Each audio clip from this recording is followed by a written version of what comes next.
we decided to pick up an at-home complete water analysis test kit that we found at Menards. It had some pretty good reviews, so we're going to walk through this and figure out what exactly is in our water. There are a few tests that are in here. So there are a few of them over on the side that I already prepped for. We're going to be testing for lead and pesticides, total hardness, total chlorine, free chlorine, total alkalinity, pH test, a copper test, an iron test, nitrate and nitrite test, and then the bacteria and the water test. We're going to start with the pesticides and lead test because that one is going to be the longest out of all these tests. It's going to take about 10 minutes for us to run this test. So we will open up the packet and it contains a pipette that you will use to pipe out the water into the test vial. That's also in that test tube. There are 2 test strips that we're going to utilize for both lead and for the pesticides. And there is also a packet. This is just used to keep moisture out of the packet. This isn't actually used for the test, so you can just safely discard of this.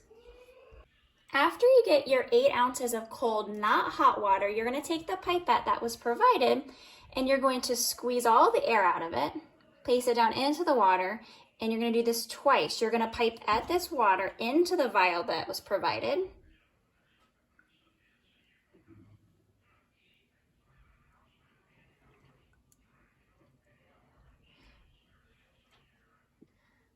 After you get your vial full of 2 pipettes, they suggest gently swirling the vial and then placing it onto a flat surface. So a countertop obviously will do the trick here. You're then going to take your test strips and you're going to put both of them into the vials at the same time, making sure that the arrows point down. So we're going to go ahead and stick these in here so that those point down. We're going to wait 10 minutes. We don't want to disturb the strip or the vial during this time. And there will start to be blue lines that appear on a test strip. So we're going to leave that and come back in about 10 minutes and see what it looks like as far as lead and pesticide in our water. So I'm hoping it's a good result. Now that we've left our lead and pesticides water test undisturbed for 10 minutes, we're going to remove the vials or the test strips from the vial. And we're going to take a look and see, compared to the test chart, what exactly is going on here. So we are starting off with lead. So we're looking at our lead and we're looking for hopefully a negative result. So the colored line next to number 1 is darker than line next to number 2. Yep, that is correct. A positive result would mean that the colored line next to number 2 is darker than 1. So as you can see here for the lead, thankfully the line closest to number 1 is darker, so that's good. Now we're going to be looking at the pesticides one. And so again, we're looking for it to have the line closest to number 1 to be darker to be considered a negative result, and it is. So it looks like, as far as this test is concerned, we are lead and pesticide free, which is good because we've got 2 little ones and we want to make sure it's safe for them and, well, ultimately for us too. Next up is our 5-way test, which is for hardness, chlorine, free chlorine, alkalinity, pH is what we're testing here. Now, if you've ever tested pool water, it's going to be very similar to that. You're going to fill your glass with 8 ounces of cold water again. You're going to take your test strip labeled 5 in 1 and you're going to open it up. You're going to dip into the cold water for 5 seconds and you're going to gently move it back and forth for 5 seconds. So we've got 5, 4, 3, 2, 1. Then you're going to take it out and you're going to flick off the excess water. And you're going to wait about 25 seconds for this to start reading as far as all the readings go. And they give you this handy little chart to compare it to, but they want you to wait 25 additional seconds to compare the color chart. And notice I've been using a different water sample for each of these tests so that there is no risk of contaminating one test to the next. So now that we've waited about 25 seconds, I'm going to pull out my chart and I am going to test it. Now, you have to make sure that you have the handle facing down, and it looks like, we are kind of in the very soft water, which is surprising to me. 0 chlorine, it looks like, 0 free chlorine. As far as like alkalinity goes, it is pretty high up there. I would say it's the 120 mark. And then our pH, I would say that that's, you know, maybe 7.8 to 8. Yeah, 7.8 probably looks like the best one there. So you just compare it to your color chart and it gives you all the descriptions as to what you have to do with your hardness and all the other ones. Next up is our iron test. Now we are suspecting this to read significantly high, seeing how our toilets and our tubs are stained yellow. So to run this, you're gonna need 4 ounces of cold water. You're gonna take your test strip labeled iron and you're gonna dip in the cold water for 5 seconds. So we're gonna go ahead and stick it in there for 5 seconds. 4, 3, 2, 1. We're going to remove it and we're going to shake once to remove the excess water. Now we do want to wait an additional 2 minutes before comparing it to our chart. So we are going to be comparing it to a chart just like we were on the 5 and 1. So we'll come back and we'll look at what that says. I wanted to show you why exactly I'm making sure I have different water for each test. It's kind of hard to tell because this is not a super clear glass, but this was the water that I used for the iron test, and it hasn't been the 2 minutes yet, but you can actually see that the sample water actually is turning a little bit purple, so I certainly wouldn't want to use this for any of the other tests. Checking our iron test, it's been about 2 minutes, and it's really surprising to me that it, to me, is running between the low and the ideal range. I was really expecting it to be in the high range. You know, we're new to well water, we're new to, you know, what causes stains and smells, and so we assumed that it was iron that was in the water, giving it that really, you know, yellow reddish tint. So interestingly enough, it gave us that reading. So I'll be interested to see maybe what our copper reading is here in about 2 minutes. Now for our nitrate-nitrite test. We're going to fill a glass with 4 ounces of cold water. We're going to take out the test strip labeled nitrate/nitrite, and I'm making sure that when I remove it, that I'm not touching the ends that are actually where we're testing. So I don't want to test that to prevent any kind of contaminants ruining my results. So I'm always handling it at the handle itself. It says to dip into the cold water for 2 seconds without any motion. So I'm going to stick it in. 1, 2, I'm going to remove it out, and I do not want to shake off the excess water. I'm going to wait 1 minute, and then I'm going to compare to the color chart. Here are the results for the nitrate-nitrite test, and they both are reading in the safe zone. We are now on to the copper test. So we're going to fill another glass with 4 ounces of cold water. Take the test strip labeled copper and dip in the cold water for 30 seconds with constant back and forth motion. So we're gonna just move it back and forth. I'm not swishing it, I'm just kind of moving it back and forth here for 30 seconds.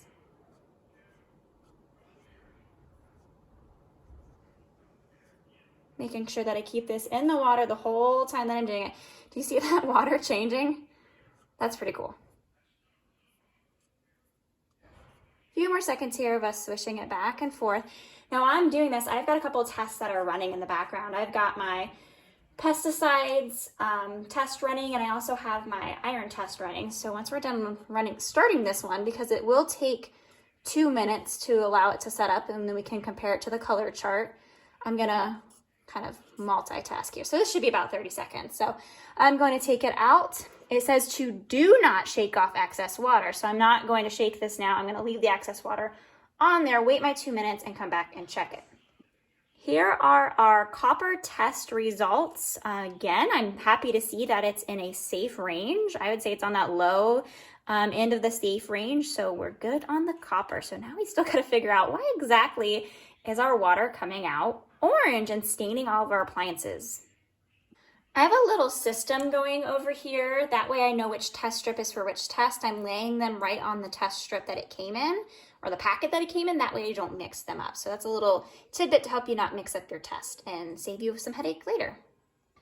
Another test included in this kit is the bacteria in your water test. Now this test actually is the longest. I originally thought that our pesticides and lead test being 10 minutes was going to be our longest.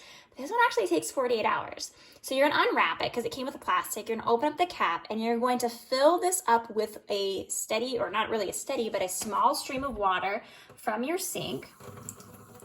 And you're going to fill it up about 3/4 of the way up, making sure that you don't overfill this. You're going to seal this carefully and tightly. So you're going to screw this back on and you're going to shake this vigorously for 20 seconds. Then what you need to do is set it in a warm area, which is anywhere from 70 to 90 degrees Fahrenheit, will not be disturbed for 48 hours. After 48 hours, you're going to observe the color of the liquid without opening it. So if it is purple, it is negative, so no bacteria was detected in the water.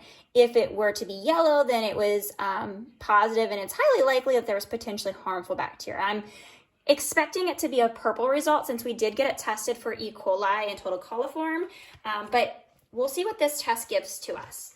There are a few more tests that you can run on your water. Now, this water was specific for, or this test was not specific for whether it be home water or well water, so we're kind of doing it on our well system. Here again, we're new to well. Another thing that was suggested to us is looking into the iron bacteria. The iron bacteria test is pretty simple because iron bacteria can produce a sticky slime. It can also make a really nasty taste to your water. It could smell like sewage or rotten vegetation. It doesn't pose health risk, and there's no test strips for it. So to test for it, you're going to fill your clear glass with cold water and allow any of the sediment to settle to the bottom. If for whatever reason your sediment has a feathery appearance, iron bacteria is present. If the sediment is a rusty powder, iron bacteria is not present. Another test that you can run that doesn't require a test strip is the hydrogen sulfide test. It can be detected in water by a rotten egg smell and taste. Because of its distinctive rotten egg smell and taste, test strips aren't usually needed to detect it, but what you can do is first turn on the cold water and let it run for 1 minute and smell. Then turn off the cold water and then turn on the hot water and let it run for 1 minute and smell the water. If the rotten egg smell is present in both, then there is hydrogen sulfide present in your water supply. But if you only detect it in the hot water, the smell is actually coming from a reaction in your hot water here. Since we are kind of using the old filtration system at the meantime and we're not entirely sure of how old it is, we are going to replace the filters in it. We do want to eventually upgrade to a somewhat nicer, more complex system, but in the meantime we wanted to go with a pitcher filter so that we could have water on demand that's not in a bottle per se, a little more eco-friendly, not using as much plastics, and why not? So we decided instead of going with a Brita or a pure filter, we tried this Zero Water product, and I'm kind of excited about it because they give you a water test kit, or not kit, but a piece of equipment so we can check the quality of our water. It came with the original filter to put in there, and this one is actually going to be 30 cups, and it says it can filter through quite a few cups before you actually have to switch it. So what I'm going to do is actually start off by testing water from our sink. Now, I'm not sure what reading it's going to give us right now because we have just replaced the compression tank, a lot of the piping, and did a lot of work down there, so I'm not sure if that stirs up any sediment and what that might give us here. But this is out of our kitchen faucet, and I'm gonna go ahead and stick this in and see what reading we're getting. Now, when I was reading over the instructions, it says to switch the filter if it reads over 0.006 parts per million. So I've just put it in there, and whoops, apparently doesn't like it if you take it out, so we'll just turn that sideways. 249 parts per million. Okay, so I really wanted to read a little bit more into the total dissolved solids tester that this was provided with to try and see what the numbers really meant. Because it says if you're not getting a 0.000 reading, then that's not necessarily good. So I wanted to read into it a little bit, and depending on what article or blog that you read, there's some varying opinions on this. And what I've kind of gathered from the majority of them is that this TDS, as far as professionals are concerned, isn't really a great measure of water quality. A lot of people like to use it because it's very cheap and easy to measure, but it's very limited in the terms of water quality parameters, meaning there's just not a lot that it's truly measuring. Total dissolved solids is in tap water is inorganic salts, small amounts of organic matter that are actually dissolved into it, such as calcium, magnesium, sodium, potassium, anions like carbonate, bicarbonate, chloride, sulfate, and nitrate in groundwater.